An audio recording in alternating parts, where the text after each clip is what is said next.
De la licenciada, perdón, Lucía Burundarena. Muchas gracias. No dije quién estaba presente.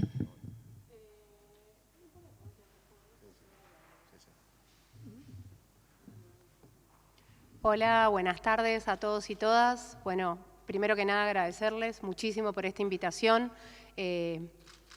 Costó poder llegar a un día, pero bueno, por fin lo logramos, así que muchísimas gracias, un honor poder estar acá con ustedes. Creo que un poco la idea era que contara en representación de todo el equipo del observatorio, que en este momento están trabajando, por eso no pueden estar acá, cuál es el trabajo que hacemos nosotros.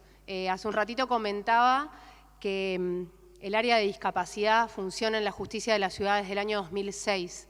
En un principio se creó con un único objetivo que tenía que ver con la inclusión sociolaboral de personas con discapacidad en el marco del cumplimiento de la Ley 1502 de la Ciudad Autónoma de Buenos Aires, la cual obliga a la administración pública de esta ciudad a dar cumplimiento con este porcentaje.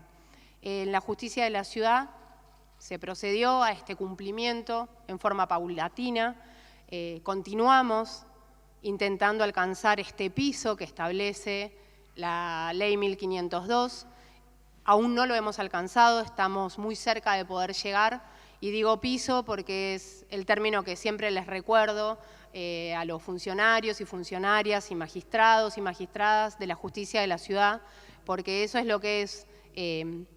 Este cupo representa algo mucho más grande que un cupo, ¿no? O sea, es el acceso a este derecho que se ve vulnerado para todo el colectivo de personas con discapacidad.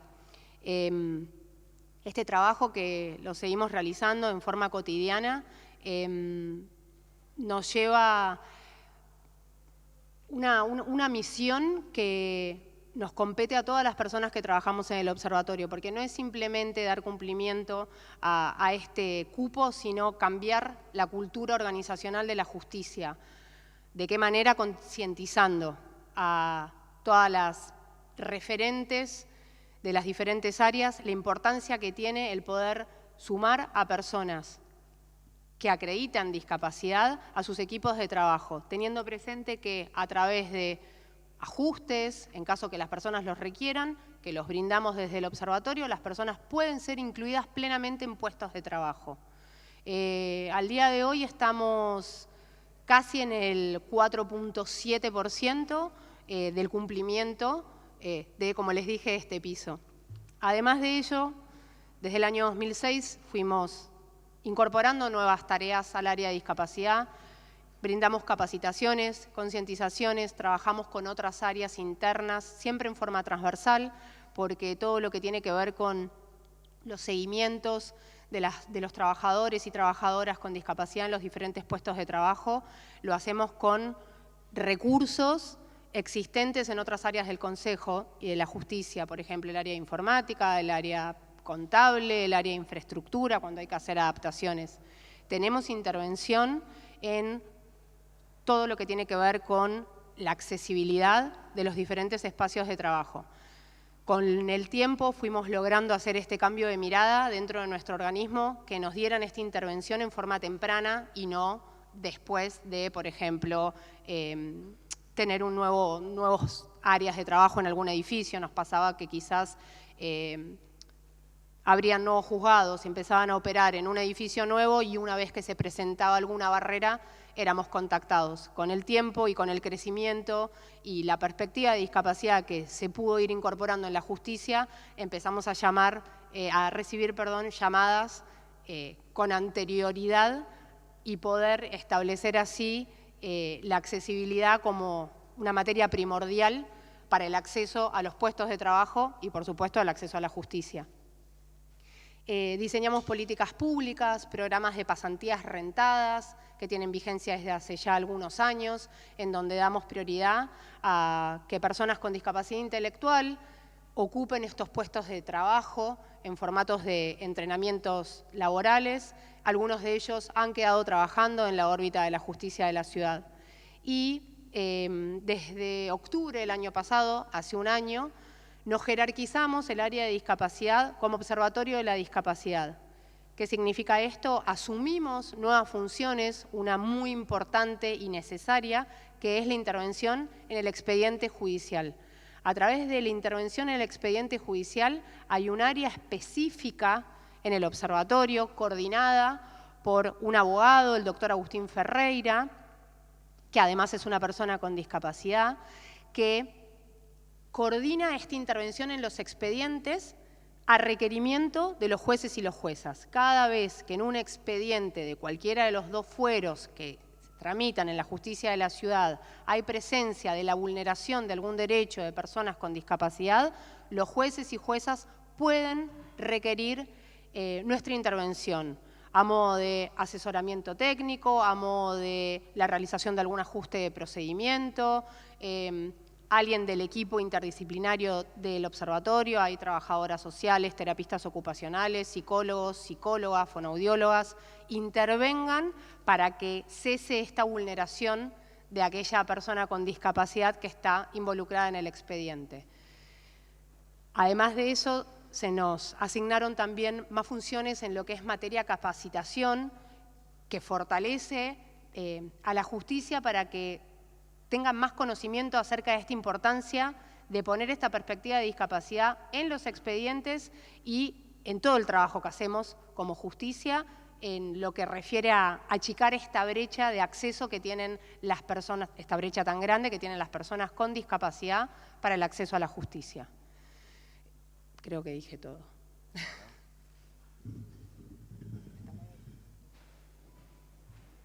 Decimos además que están presentes con nosotros en esta ocasión la diputada Victoria Montenegro y la diputada Ana María Bou Pérez.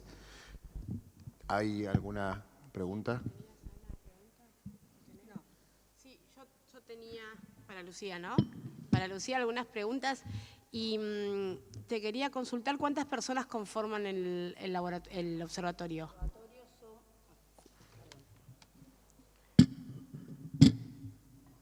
Gracias. Somos 15 personas. 15 personas y me decías trabajadores sociales. Abogados, sí. Abogadas, terapistas ocupacionales, Sí. Psicólogos, psicólogas, Sí. fonoaudiólogas. Yo soy licenciada en Recursos Humanos. Ok. Te quería consultar también en estos años, las personas que fueron acompañando, que después quedaron efectivizadas en el trabajo. Personas con discapacidad. Personas con discapacidad, sí. Sí. El porcentaje del universo de estos años, ¿cuántas personas se acompañaron y el porcentaje de cuántas logramos que queden de forma efectiva? O sea, vos te referís a... Desde el 2006, ¿no? ¿Ahora? Sí. No en porcentaje, sino en números. En cantidad y a partir de esa cantidad el porcentaje. 150 personas con discapacidad son las que están trabajando en la planta de la justicia de la ciudad. Perfecto. En planta hay contratados y contratadas, también con discapacidad, que estamos a la espera del pase a planta. ¿Cuántas? Y deben ser menos de 10 personas. Menos de 10. ¿Y el universo de qué universo hablamos? ¿Sobre qué universo se calcula? Sí. Te la digo, tengo que hablar con recursos humanos, pero dato importante. La justicia de la ciudad tiene, el Poder Judicial de la ciudad tiene muchas patas. Está el Ministerio Público, ahí está, el Ministerio Público, este porcentaje del que yo les hablo compete exclusivamente al área jurisdiccional, que son los juzgados de los dos fueros, el penal contravencional y de faltas, contencioso administrativo y tributario, y al Consejo de la Magistratura. Después tenés Ministerio Público, que tiene 3 patas, el tutelar, Defensoría y Fiscalía. Y arriba de todos nosotros está el Tribunal Superior de Justicia. Este porcentaje de 150 personas que te estoy contando es calculado sobre el universo de trabajadores y trabajadoras de consejo y jurisdicción. No está incluido todos los ministerios públicos, juzgados y consejo, nada más. ¿Y está la posibilidad de ampliarlo digamos, de poder abarcar a todo ese universo. Ellos si no, tienen tienen su propio, ellos cuentan su propio cupo, tienen su Ministerio Público Fiscal y Defensoría tienen un área de discapacidad propia. Nosotros trabajamos bastante con ellos también. Asesoría no, pero hemos trabajado con ellos a lo largo de los años. Son más nuevas estas áreas, o sea, se crearon con posterioridad al área de discapacidad del Consejo. Y mientras se fueron creando, o bueno, escenarios concretos por los que han atravesado, trabajamos obviamente en conjunto, nos presentan alguna necesidad, por ejemplo, no sé, en asesoría hacen inclusiones, por más de que no tengan un área específica de discapacidad, han hecho inclusiones, tuvieron alguna persona que requirió algún ajuste razonable en su puesto de trabajo, nos contactaron, fueron las terapistas, hicieron el monitoreo, se hizo el ajuste, o sea, hay como esta comunicación de trabajo en comunidad, no porque somos todos la justicia de la ciudad, así que sí, se trabaja en conjunto, hacemos muchas actividades conjuntas. Y te hago una consulta, esta coordinación que ustedes pueden hacer, ¿lo hacen, digamos, desde tu voluntad, la voluntad de ustedes, o hay algún, porque siempre lo que nos pasa a nosotros es, si nosotros identificamos, que nos sucede muchas veces, bueno, los diferentes problemas al momento de poder sostener el trabajo, digamos, cómo no solamente es la incorporación, sino también ir generando la capacitación en todo el entorno laboral para que sea efectivo el trabajo y para que la persona pueda desarrollarse. Total. No solamente pensar en cumplir con un cupo, sino realmente poder generar inclusión real. Absolutamente. Y muchas veces nos pasa que vos tenés funcionarios, funcionarias que tienen muy buena voluntad, mucha voluntad, pero esas formas de ir coordinando son, como decimos siempre, artesanales, digamos, es artesanalmente. Si nosotros queremos ver qué falla, te pongo un ejemplo, bueno, que nos remitan sobre qué yo puedo exigir, teniendo en cuenta que para pensar en una inclusión real deberíamos tener de forma coordinada todos el mismo universo para poder identificar el problema y actuarlo. Lo que nos pasa a veces es que esas articulaciones siempre son por la buena voluntad que existe, que no voy a decir que no, por supuesto, de muchos actores, que recae por eso sobre 15 personas que articulan con el resto. Digo, eso, artesanalmente, es la forma que siempre encontramos de calificar informales, artesanal, informal. Con los ministerios públicos no es en forma informal porque lo tenemos establecido a través de un convenio, o sea, hay un acto administrativo mediante el cual se hace, ¿no? Es más allá de que, bueno, sí, hoy en día, no te voy a decir, no es que me mandan un oficio para solicitar una audiencia, sino que me mandan un WhatsApp, nos podemos reunir, ya sabemos que es en el marco del convenio. Entonces sí, tenemos este convenio y en base a eso tampoco es que pasa todo el tiempo, fueron casos puntuales porque tanto el Ministerio Público Tutelar tiene muchísimas herramientas, lo trabajan muy bien. Yo soy ferviente creciente de que no hay que armar una media estructura, sino como reutilizar todas estas personas que les cuento que trabajan en el observatorio, tengo personas que están conmigo desde el año 2006. Entonces, y hay personas que no son profesionales dentro de estas profesiones que te nombré y que, bueno, fueron adquiriendo conocimientos y con el trabajo de campo, mismo en mi caso, yo me especialicé en discapacidad, pero mi carrera de base es económica. Pero bueno, fui especializándome y cuando arranqué éramos 2. Hoy somos 15, pero pasó mucho tiempo y sí tuvimos inicios artesanales. Y también el cambio de cultura, o sea, fue un proceso y que sigue llevando mucho tiempo, que la realidad es que en el año 2020, cuando asumió la doctora Genoveva Ferrero, que es la actual administradora de la justicia de la ciudad, me acuerdo que ella cuando llegó, la primera pregunta que me hizo fue ¿por qué no llegamos al 5 todavía? Si estás hace tantos años trabajando acá, ¿qué pasa? Y le dije, bueno, porque hay resistencia todavía en la cultura, los jueces no saben, bueno, ¿qué necesitas para cambiar esto? Y le dije, bueno, cambiemos el reglamento, que el reglamento que sea que haya prioridad al acceso a personas con discapacidad, bueno, pero eso ya está, que se cumpla.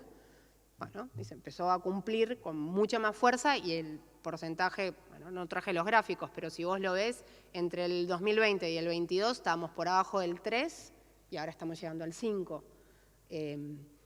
Eso nos pasó a nosotros con este ajuste, ¿no? Interno, pero fue propio, es como un cambio puertas adentro que hicimos, de ponernos más firmes, de concientizar más, de poder llevar esto.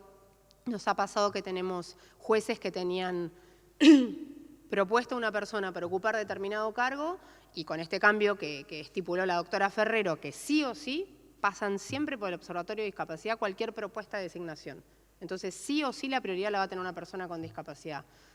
Me pasó que llega una propuesta a una persona sin discapacidad, los jueces deben cumplir con la instancia de entrevista y que den de baja la propuesta y suban a una persona con discapacidad que no conocían simplemente porque la consideraron realmente más idónea para ese puesto. Eso nos está pasando y lo atribuyo no a una cuestión de buena voluntad, sino de buen criterio para seleccionar con idoneidad a una persona. Las personas con discapacidad que nosotros entrevistamos y proponemos, las sacamos de registros laborales, universidades, boca en boca, estamos abiertos siempre y es más, a la búsqueda de recepcionar currículums que después podamos posicionar de acuerdo a sus perfiles en las distintas búsquedas que nos van surgiendo. Con los secundarios de las escuelas. ¿Sabés qué me pasa? Que estamos también en contacto porque nos estuvieron pidiendo, se comunican con nosotros para que vayamos a brindar charlas, ¿no? Cuando hablamos de esto de la convivencia, justamente por toda la evolución del cambio de paradigma y de terminología, empezamos a hablar mucho nosotros de convivencia, entonces nos convocaban a hablar de esto y nos pasa, no así con las primarias, pero sí con las secundarias, que nos manifestaban que muchos alumnos y alumnas se resistían quizás un poco a, no sé, traer el CUD, porque nuestro reglamento a la hora de seleccionar a una persona con discapacidad sí exige que tenga el certificado único de discapacidad vigente. Nos han pasado en secundarias de alumnos y alumnas que se acercan de, bueno, yo voy a estudiar Derecho, tengo CUD, pero no te lo quiero presentar. Entonces, le digo, bueno, obviamente es una decisión de cada uno, pero yo para poder posicionarlo como candidato o candidata necesito que acredite CUD. Eso a la hora de entrar. Después, si la persona también, nos tenemos muchos casos que eligen no renovarlo, bueno, listo, obviamente el CUD es un derecho y es respetado quien quiera hacer uso o no de ello. Y después lo que me preguntás en el marco de la interacción, obviamente nuestros comienzos fueron súper artesanales también, tuvimos un recorrido bastante largo, quizás porque nos faltaba, bueno, este peso, este empuje que nos llegó hace 2 años con todo. El poder ahora poner perspectiva de discapacidad en los expedientes también es un paso enorme para la justicia y creo que los jueces y las juezas han sido receptivos también a eso, que bueno, que les comentaba hace un rato, porque como es un recorrido largo el que tenemos, cuando íbamos a hablar sobre el expediente nos decían, yo ya incluí una persona con discapacidad, ¿me venís a ofrecer otra persona? No, venimos con otra promo ahora, venimos a hablar sobre discapacidad, sobre la perspectiva de discapacidad, bueno, qué interesante, cómo viene esto. Con asesoría trabajamos mucho, porque también en la intervención en el expediente judicial, o sea, la consulta es, bueno, ¿por qué ustedes y no medicina forense? Entonces, bueno, acá también, ¿no? Poner la mirada al modelo social, no del modelo médico, hacemos otro tipo de trabajo, siempre haciendo esta evangelización en el modelo social de la discapacidad, que es al que estamos alineados nosotros. Y perdón, la última consulta de la capacitación que hacen, porque a veces lo que nos pasa es que hay cuestiones que uno claramente desde afuera, ¿no? Lo que ve es que ese juez o esa jueza no tuvo nunca una mínima perspectiva de discapacidad, con algunos pronunciamientos, fallos, digamos que no pasó por ahí, ni siquiera una charla de 10 minutos como para poder interpretar algunas cuestiones que deberían ser obvias. Y esa pelea, de ese porcentaje del Poder Judicial, sobre todo de quienes toman definiciones, ¿no? En realidad nosotros entendemos, o nos parece que todos necesitan, desde la persona que está en la mesa de entradas, digamos, la primera persona que uno accede a explicar una determinada situación y todo como se va dando el derrotero muchas veces, ¿no? Del porcentaje de nuestros funcionarios judiciales, ¿cuántos pasaron por alguna capacitación en materia de discapacidad? Mira, tuvimos diferentes instancias.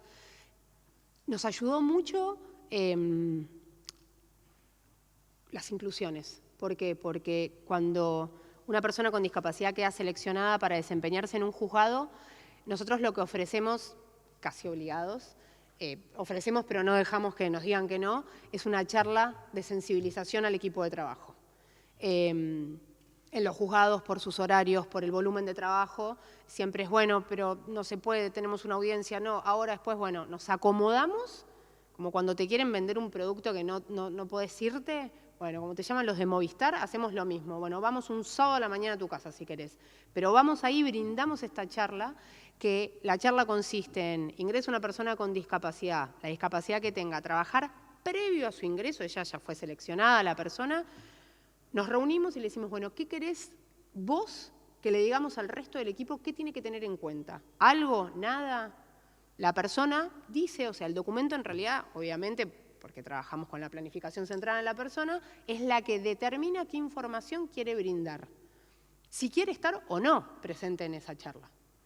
Además de eso, sea una breve charla teórica, porque tampoco es cuestión de ir a dar una charla de 1 hora a un área en donde tienen que trabajar un montón, pero sí brevemente qué es la discapacidad, vocabulario que nosotros, adheridos a la convención, proponemos que utilicen, y puntualmente este compañero o compañera que se suma al equipo de trabajo. En caso, además, de que la persona tenga algún requerimiento de ajuste razonable, también lo planteamos ahí, y que si no es en ese momento, puede surgir después. Todo eso lo ponemos sobre la mesa en un encuentro de media hora en el juzgado. Lo pueden elegir vía virtual, presencial, y sí les pedimos, por favor, que estén todos y todas las personas.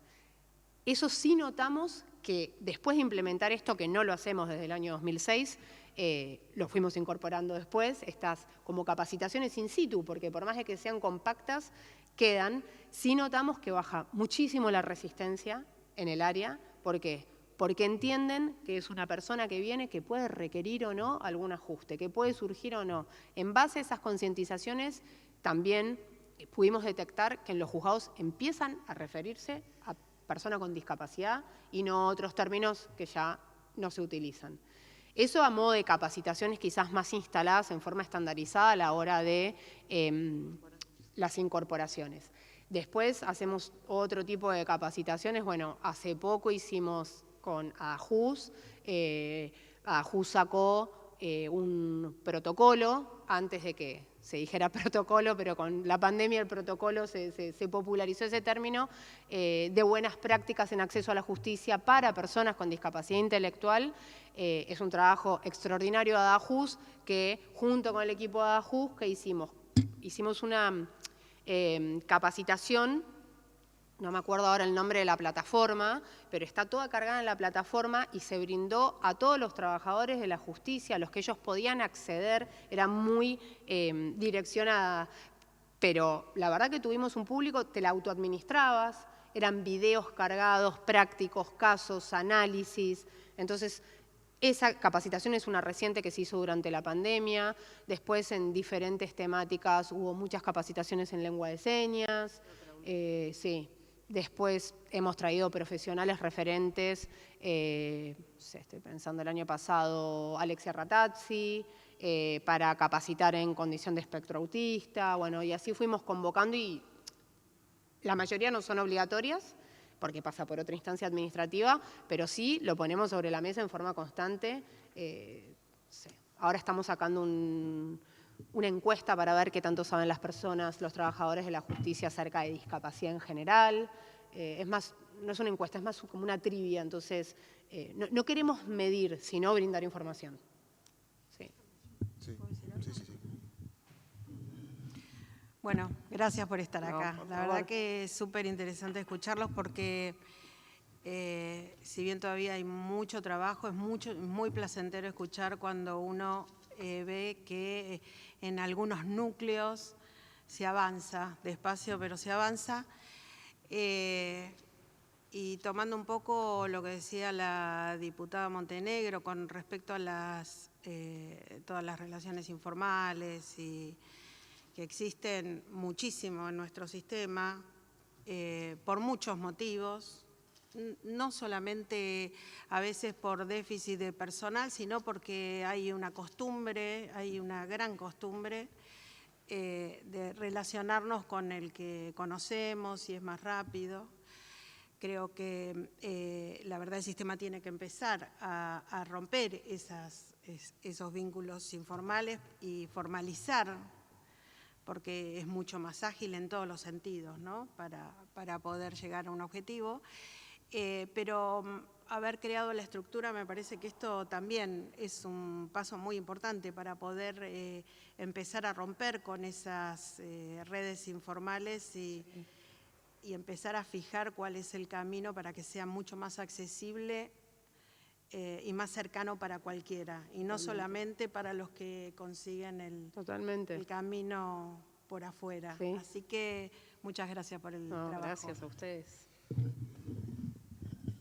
Nosotros, bueno, quería contarle también a la licenciada Burundarena que desde esta comisión hemos presentado un proyecto de ley para el otorgamiento de la obligatoriedad a las capacitaciones en perspectiva de discapacidad, porque creemos que de esa manera es más fácil garantizar que todos los agentes y todos los y las agentes de la administración pública pasen por este proceso y sean mejores servidores públicos de los que son y puedan abrirse y abrir caminos para que las personas con discapacidad no solo sean garantizadas sus puestos de trabajo con el cupo, sino que efectivamente puedan hacer un aporte significativo en las áreas que les toca intervenir y también para brindar mejores servicios sociales desde el Estado.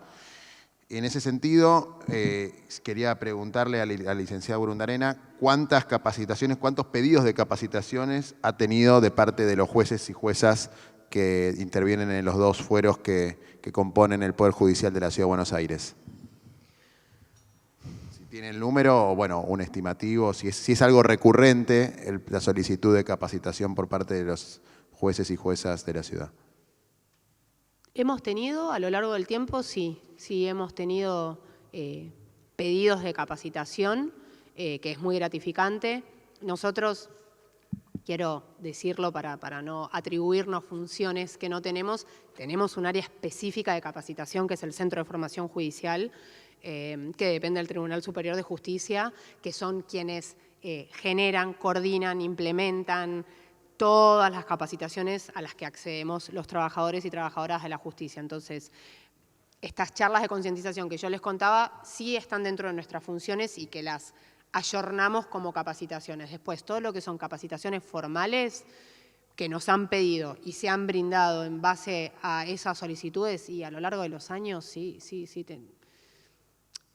Que hayamos recepcionado, no te puedo decir un número formal, pero sí, no sé, 10 veces por año he tenido reuniones con jueces que nos lo han pedido. Sería importante que ustedes nos digan, nos informen esto de, en base a esto que comentaban, que es tan interesante, la terminología.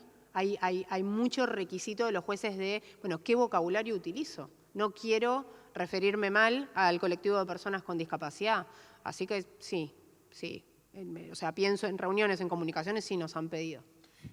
Luego, ¿cuáles son las barreras que, dada el tiempo que llevan trabajando en esta materia, cuáles son las barreras que han identificado en cuanto al acceso a la justicia en la Ciudad de Buenos Aires, pensando no ya desde el interior del Poder Judicial, sino en cuanto al vínculo con las partes en un expediente, al vínculo con los ciudadanos y ciudadanas que atraviesan a través de las causas el Poder Judicial de la ciudad? Las de la accesibilidad, todo lo que tiene que ver con accesibilidad. Digital, sobre todo lo digital, creo que desde antes de la pandemia y con la pandemia directamente se incrementó muchísimo. Todos los sistemas operativos, nuestras páginas web, la accesibilidad digital creo que es la barrera más alta a la que nos enfrentamos y que estamos constantemente trabajando. El área de informática hace un trabajo enorme también para poder derribarla, pero como la pandemia trajo esta celeridad en eliminar el formato papel, ya veníamos en un proceso pero la pandemia solo lo aceleró. Creo que la accesibilidad digital es la brecha más grande, no solo porque nosotros todavía estamos en una instancia de transformarnos en una justicia digitalmente accesible, sino además porque no todas las personas tienen el acceso a poder acceder en forma accesible a algo. Yo puedo tener una plataforma, un portal del litigante, consulta, un acceso a la inscripción al registro de aspirantes que sea accesible, pero si una persona con discapacidad visual, usuaria del lector de pantalla, no puede acceder al lector de pantalla, entonces creo que esa, por sobre todas, es la barrera más grande que tenemos. Sí. Después, ¿cuáles son los puestos de trabajo predominantes a los que acceden las personas con discapacidad una vez que ingresan al Poder Judicial? La justicia de la ciudad tiene lo que se llama la carrera judicial. Tenemos puestos en el área jurisdiccional, o sea, en los juzgados tienen estructuras firmes con determinados puestos de trabajo. Son 9 puestos de trabajo, secretario, secretaria y el juez. Por reglamento, cuando una persona ingresa a trabajar a la justicia, debe ingresar al cargo más bajo. Hay excepción en 2 cargos puntuales que por los requisitos de ese puesto pueden ser personas que no cumplan con la carrera judicial. Por ejemplo, el cargo se llama relator o secretario privado. Por las funciones que tiene, puede no hacer esta carrera judicial. Todas las demás personas que quieran inscribirse y con posterioridad quedar seleccionadas tienen que hacer la carrera judicial. El primer cargo, empezando desde abajo, se llama cargo auxiliar de servicio. Con frecuencia las personas con y sin discapacidad ingresan a este último cargo. Hay un detalle que lo hicimos cuando generamos este reglamento interno, más allá que la ley así lo establece, la 1502, el cupo.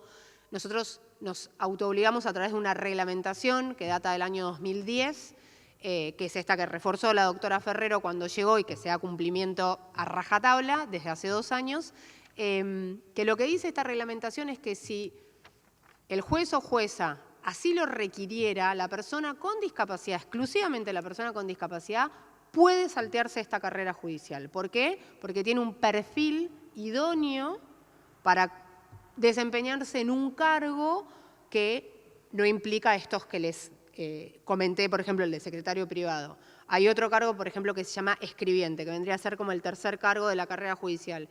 Si una jueza considera que tiene un candidato o candidata con discapacidad que cumple con los requisitos para el cargo de escribiente, excepcionalmente, por ser una persona con discapacidad y priorizando su acceso al empleo, puede designarlo en ese cargo. Y ha pasado.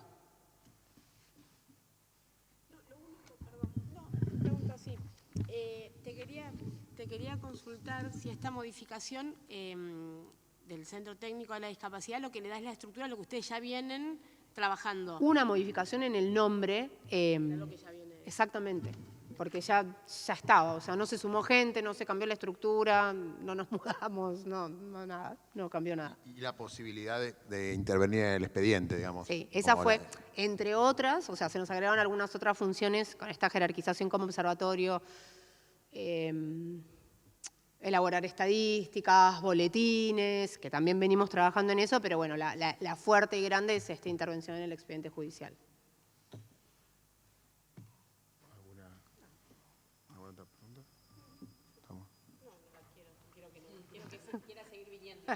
Cuando quiera. Bueno, habiendo concluido las preguntas y la exposición de la licenciada, le damos las gracias por haber estado con nosotros esta tarde y bueno, la comprometemos a poder venir periódicamente a emitirnos, no solamente a circularnos sus informes de manera escrita, sino que venga presencialmente para poder comentar esta y otras cuestiones que hagan a la accesibilidad en el Poder Judicial. Nos parece que el ámbito, todos los 3 poderes del Estado tienen una tarea pendiente en materia de accesibilidad y en materia de cumplimiento de marcos normativos ya preestablecidos. No estamos hablando en este caso ya de proyectos que estén en estudio, sino en el marco del adecuamiento de la infraestructura, la adecuación de la infraestructura y también de las formas de trabajo en la administración pública. Muchas gracias a la licenciada Lucía Burundarena y gracias a las organizaciones y a las personas que hoy nos acompañan. Hasta luego. Gracias a ustedes.